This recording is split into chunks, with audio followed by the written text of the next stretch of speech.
안녕하십니까. 신한대학교 일반대학원 교육 및 문화 콘텐츠 개발학과의 박종범입니다. 이번 시간은 2학기 교육 및 문화 콘텐츠 개발의 공학적의 수업의 마지막 시간인데, 지금까지 배웠던 내용들에 대해서 다시 한번 훑어보고 수업을 하면서 느꼈던 점에 대해서 리뷰를 남겨보는 시간을 가지도록 하겠습니다. 2학기 동안 공학적인 수업을 들으면서 다양한 주제들을 가지고 콘텐츠를 제작해보는 시간을 가졌었는데요. 먼저 4차 산업혁명에 대해 이해하는 시간을 가졌던 것, 맨 처음에 4차 산업혁명의 이해에 대한 시간을 가졌던 것 같습니다. 4차 산업혁명이라고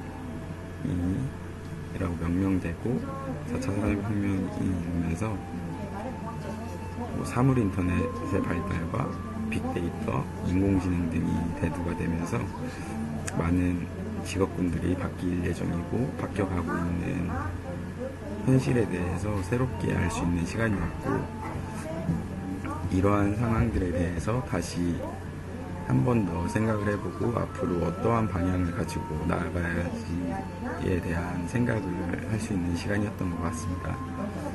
그리고 또 스포츠와 무도의 차이, 태권도 수련 프로그램에 대해서도 생각을 해보는 시간을 가졌는데요. 4차 산업혁명의 발달로 인해서 미디어의 발달, AR, VR 등의 발달을 하면서 어떻게 수련 프로그램이 바뀌어가고 대상이 아동에서 성인과 노인에 대한 수련 프로그램에 대해서 새롭게 생각해보는 시간이 되었던 것 같습니다. 아무래도 고령화 사회로 변해가고 있는 시점에서 아동 프로그램에 대해서만 많은 발전과 발달들이 있었는데, 이번 시간을 통해서 성인들과 노인들에 대한 프로그램을 생각을 해보면서 만약 성인과 노인에 대한 지도나 그런 상황이 됐을 때 어떤 걸 지도해야 되는지에 대해서 한 번 더 생각해 볼 수 있는 시간이었던 것 같습니다. 그리고 태권도는 스포츠의 관점과 무도의 관점 두 가지가 있는데, 두 가지가 어떠한 차이점이 있는지, 또한 스포츠의 장점과 무도의 장점이 무엇이 있는지에 대해서 한 번 더 생각해 볼 수 있는 시간이었고요. 제가 태권도 시범 초청을 받아서 하늘축제 한마당이라는 행사에 초대를 받아서 시범을 하러 갔었는데, 행사에 가서 느꼈던 점과 개선점, 조금 더 어떻게 바뀌었으면 좋겠다는지에 대한 행사에 대한 느낀 점 등을 소개하는 시간도 가졌었고, 줌이라는 프로그램의 가입 방법과 설치 방법, 사용 방법 등을 콘텐츠로 제작해보는 시간도 가졌고요. 닥줌에서 이북 만들기라는 프로그램을 사용해서 이북을 어떻게 제작을 하는지에 대해서 한 번 더 체험을 해볼 수 있는 시간도 가졌던 것 같습니다. 그리고 이번 수업을 통해서 개인 프로필 영상을 한번 제작해 봤었는데, 개인 프로필 제작을 하면서 어떻게 자기의 콘텐츠를 잡을지, 어떠한 방향성으로 나아가야 할지, 또는 미래라고는 할 수 없지만 원하는 미래, 짧은 미래, 이런 방향성에 대해서 한 번 더 생각을 하면서 프로필 영상을 만들면서 앞으로 어떻게 공부를 해야 되고 어떠한 방향성에 대해서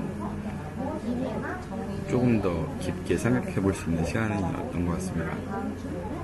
그리고 영상을 만들어서 유튜브 같은 곳에 많이 올리고 공유도 해보고 하면서 조금 더 사람들에게 이목을 위한 썸네일 만들기도 해봤고요. 그냥 일상생활에서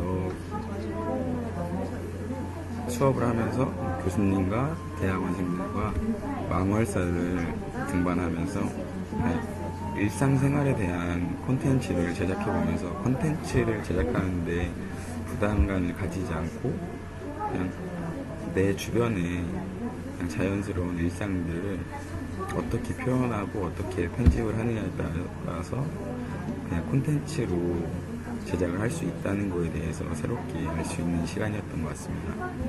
그리고 인포그래픽이라는 뭐라고 해야 되죠? 인포그래픽이라고 하는 언어의 단어에 대해서 새롭게 알 수 있는 시간이었던 것 같습니다. 인포메이션 그래픽이라고 해서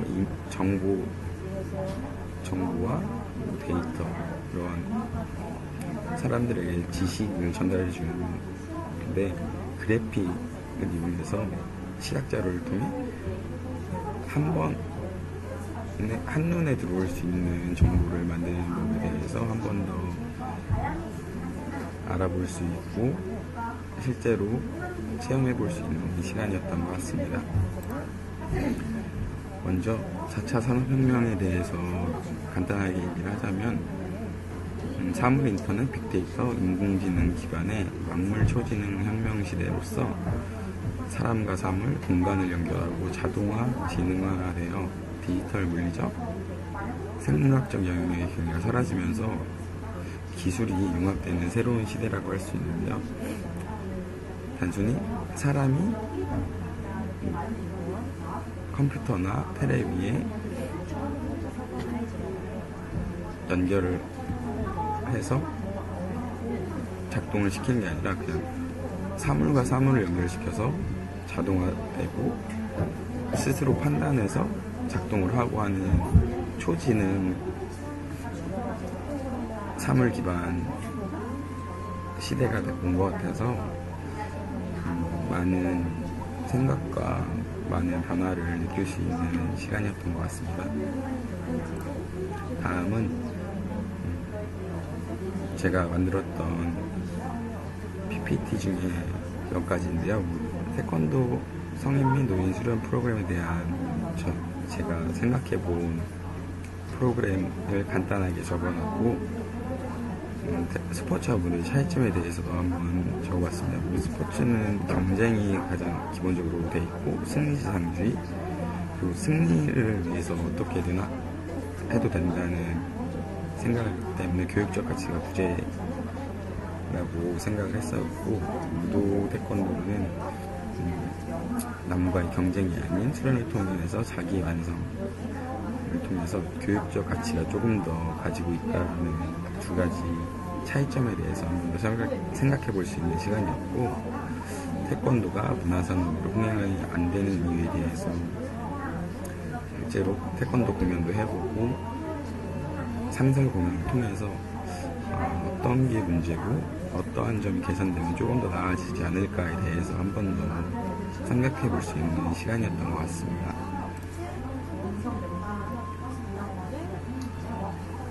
하늘축제 앞마당인데요.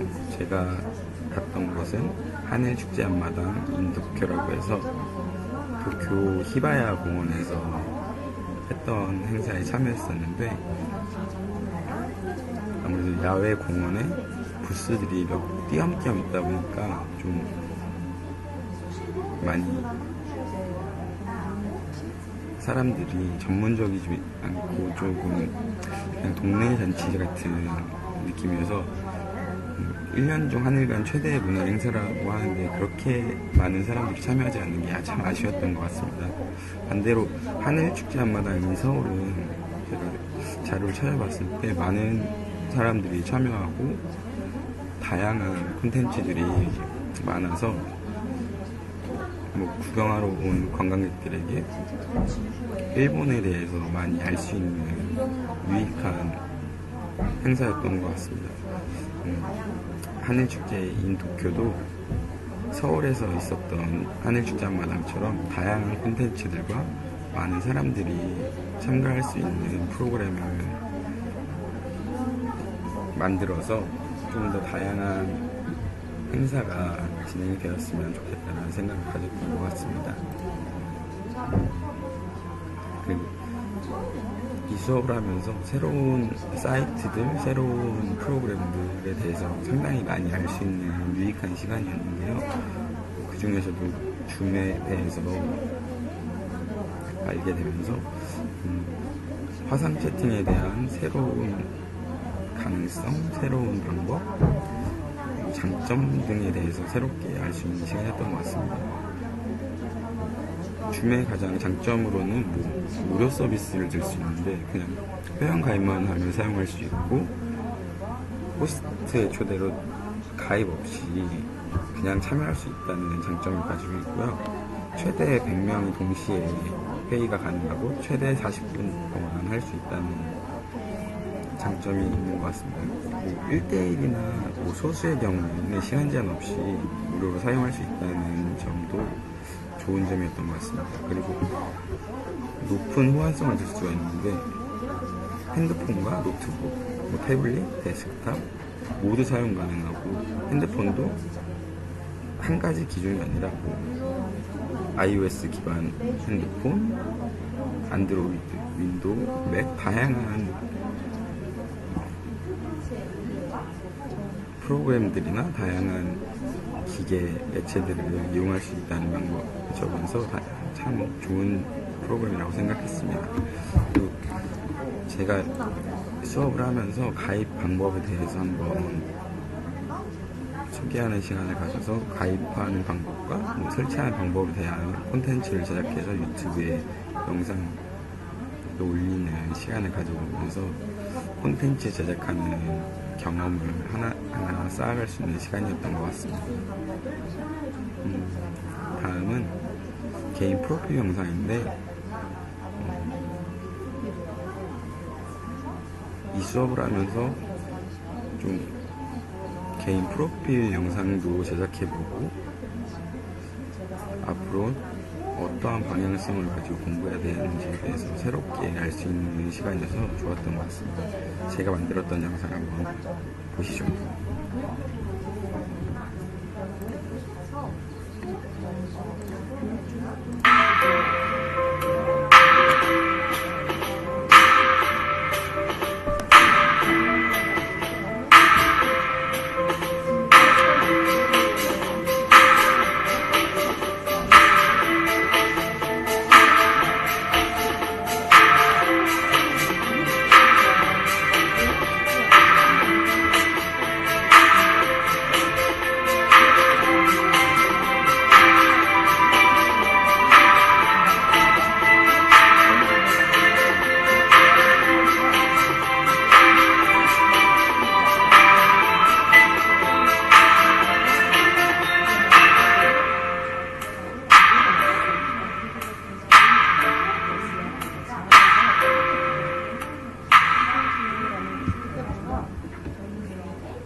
프로필 영상은 이렇게 제작을 해봤습니다. 요즘에는 다양한 프로그램들이 많아서 그냥 사진 몇 장만 있고 제가 글자 몇 자만 적어 넣으면 이렇게 간단하게 개인 프로필 영상을 만들 수 있는 프로그램들이 많이 개발되어 있어서 혹시나 개인 프로필 영상을 만드실 분들이 있다면 이런 식으로 한번 자기 개인 프로필 영상을 만들어 보는 것도 좋은 것 같습니다. 그리고 교수님과 수업을 하면서 다 같이 대학원생들과 교수님과 망월사를 나들이 했던 시간이 있었는데, 등산을 하면서 다양한 사진들도 찍고 같이 얘기도 나누고 참 즐거웠던 가을 낮이었는데, 그냥 콘텐츠 제작이 어렵거나 특별한 프로그램을 소개하거나 하는 게 아니라 그냥 일상생활에서도 내가 느꼈던 즐거움, 새로움, 그런 걸 가지고 또 그냥 간단하게 특별하지 않은 일상생활도 콘텐츠로 제작을 할 수 있다는 거에 대해서 새롭게 알 수 있었고, 실제로 콘텐츠를 제작해 보면서 사람들에게 가을 나들이나 가을 산행에 대해서 소개도 해보고 어떠한 점이 좋았던 것이었는지에 대해서도 쉽게 소개를 해주면서 콘텐츠를 제작해보는 시간이었던 것 같습니다. 그리고 닭줌으로 이북 만들기나 인포그래픽 소개에 대한 콘텐츠 영상도 제작해봤었는데, 닭줌으로 이북 만드는 방법에 대해서 좀 이북이라는 게 낯설고 어려웠었는데, 닭줌을 통해서 쉽고 간단하게 이북을 만들어 보면서 그렇게 이북을 만드는 게 어렵지 않고 누구나 만들 수 있는 프로그램이라는 걸 알 수 있는 시간이었고, 인포그래픽에 대해서 소개하는 영상도 제작해봤었는데, 이러한 영상을 제작하면서 인포그래픽이 어떠한 단어들이 조합이 돼서 새로운 합성어로 나타난 글자였는지에 대해서도 알 수 있었고, 일상생활에서 인포그래픽을 이용해서 활용해서 생활에 사용되고 있는지에 대해서도 새롭게 알 수 있었던 시간이었던 것 같습니다. 인포그래픽은 쉽게 얘기하면 인포메이션이라는 단어와 그래픽이라는 단어의 합성어로서 정보,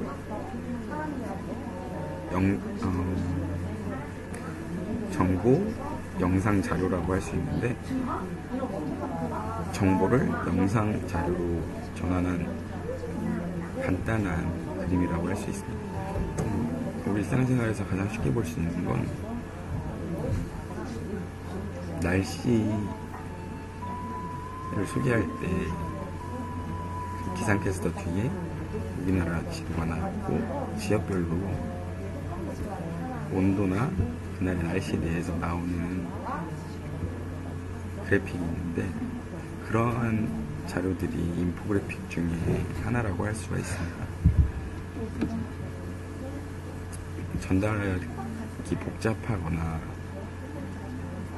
좀 글이 많이 나올 수 있는 정보들을 사진과 결합을 하면은 한 장으로 간단하게 쉽고 보는 사람들이 이해하기 쉽게 제작할 수 있는 방법이라고 할 수가 있습니다.